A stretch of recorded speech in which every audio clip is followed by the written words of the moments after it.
Hey guys, it's Becca. I am back and I am feeling 1,000 times better. I'm so happy. Thank you guys so much for all of your really nice comments and your support last week. Every time I post one of these videos that's a little bit more difficult and personal, I always hold my breath a little bit, and every time I've just been flooded with so much positivity and so much encouragement, and I cannot tell you how motivating it is for me and how helpful it is for me that you guys believe in me, because it really helps me believe in myself. So thank you so much. So as it turns out, the thing that I was dreading doing most, which was going back to class, ended up being the thing that I absolutely needed the most. I needed something to push me in a direction and to kind of force me to start drawing again.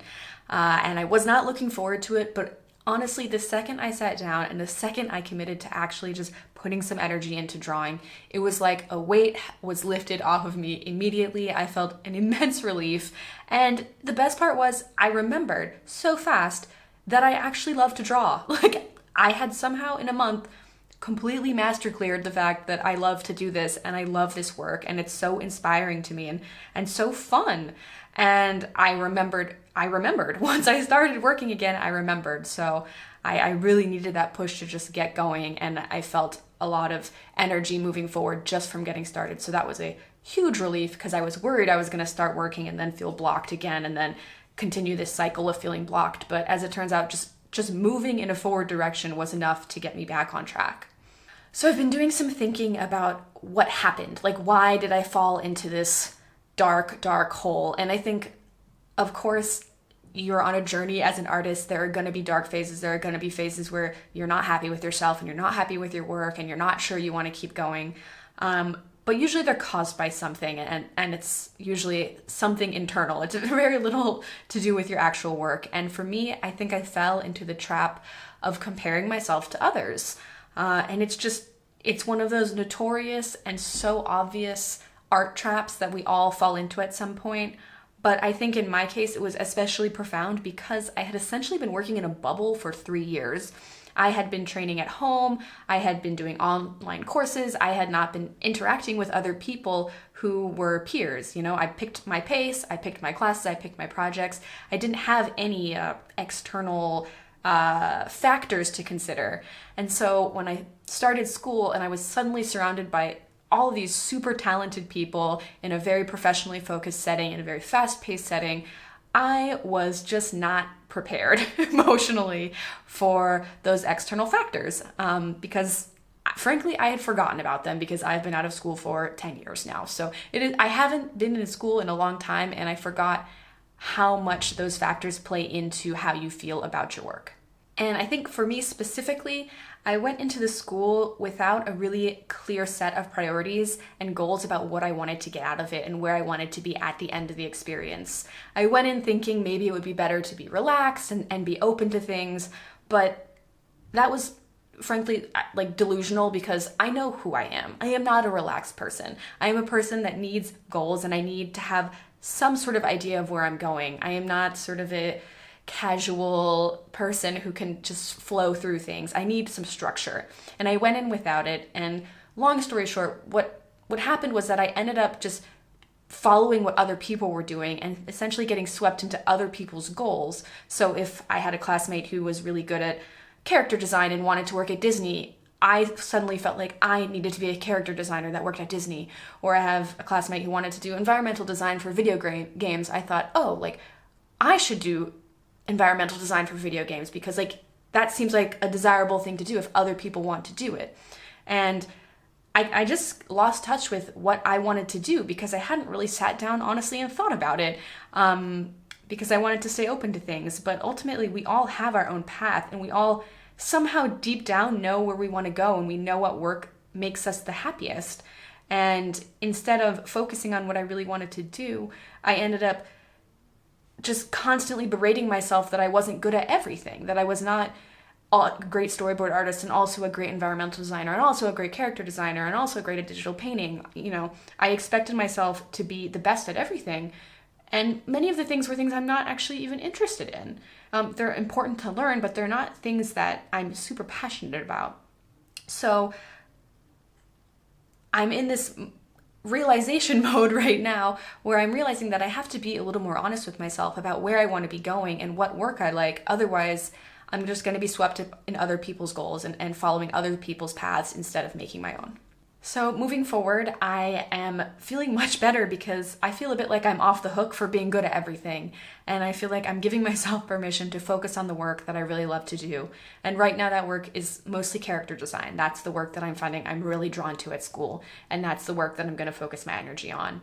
And it can be tough to have faith in the process and have faith that you don't have to be good at everything and that you have your own path and you don't have to live in this scarcity mindset and this frantic mindset that there's such limited work and you have to be good at everything. I'm trying to have faith and move forward and move towards what inspires me most and what I'm most passionate about. And while this has been a somewhat brutal, painful period, I've learned a lot from it and I'm really excited to move forward and I'm really happy with sort of the realizations and what I've learned from going through it. Thank you again for sticking with me. You guys are the best. I honestly don't know if I could do it without this channel. I'm not even exaggerating. So yeah, let's look at some artwork. We've started a new project for my character design focus class, and I'm really excited about it.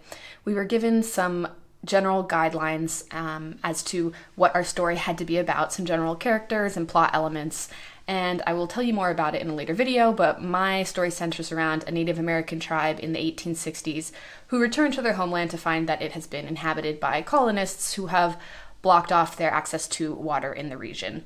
So the first thing I did was I spent a lot of time researching and gathering photo reference because this is based on a historical event. I just wanted to be really, really careful that my characters were culturally sensitive and that the groups portrayed in my story felt like that they were respectfully represented. I think this is so important and I want to make sure that I do a good job telling this story and that everybody feels like their culture and their history has been respected.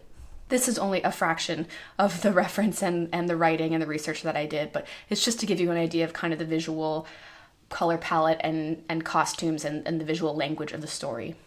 The first character I started working on is the Zany Grandma character, and the first thing I did was starting with using some more technical drawings to get a better idea of traditional or quintessential facial structure of this group, different proportions, hairstyles, costumes, that kind of thing, so that the character really felt distinctively Native American and representative of this particular tribe. I then started thinking about character silhouettes, and this is a character who's very elderly but at the same time very lively, so I wanted to show something that really showed this character's age but also showed that they were still very mobile and they were still very active. So these are some silhouettes that I came up with and some ideas I was working with at the beginning. I then picked some of my favorite designs and I sort of did a test of them to see how they moved and how they worked in space and if they made sense from all different angles, if it was a character that I could actually work with and that could be theoretically animated. And this is a work in progress of the character. I still need to get a critique on this, but this is sort of the direction that I'm going for this particular character. And I started working on some facial expressions. This is just the beginning, but I really wanted to show that this character was kind of zany and kind of wacky, so I wanted to have some really exaggerated and funny facial expressions. And some thoughts on color palette. She is a spiritual leader in the story, so I wanted her to have a very natural color palette, but also kind of pumped full of color because she is still very lively and she is still very relevant, not just a static character. The next thing I worked on is the protagonist of the story, who is a 14-year-old girl. She is young and she's feisty and she has a lot to prove, so I wanted to have a character that felt very strong and very stable, but also had some dynamic elements too. I was also thinking about costume and traditional dress, whether I wanted it to feel more formal or less formal, and how literal I wanted to go based on the actual cultural dress of this group. I also did some facial studies for this, looking at how stylized I wanted the expressions to be, how realistic the proportions, what I wanted to push, what I wanted to include, what I wanted to leave out. And here's the kind of direction that I wanted to go. I also did some gesture studies to see if this character felt like how I wanted her to seem, if she had the right personality and the right style of movement when I did the gesture sketches. And here is the working character turnaround. And here are the options for the color palette for this character. So that's it for character design. Next we did some lighting studies This one was focused, it's painting from life, and it was focused on how to portray things that are transparent. And for our anatomy class, we talked about torsos, so I drew a lot of torsos this week. Mostly these are master copies, either from drawings or from sculptures. And last but not least, we took a field trip for class, which was really fun. We went to a museum and we all brought our supplies and sketched at the museum. And usually I feel very uncomfortable doing this because there's a lot of people around, but we happened to be there on a day where nobody was there, so we had the whole museum to ourselves, and I was able to just sit down and do some sketches on my iPad, which was a lot of fun and something I would love to do more. So hopefully I'll have more time to do that in the future. Thank you guys so much for watching, and I will see you next time.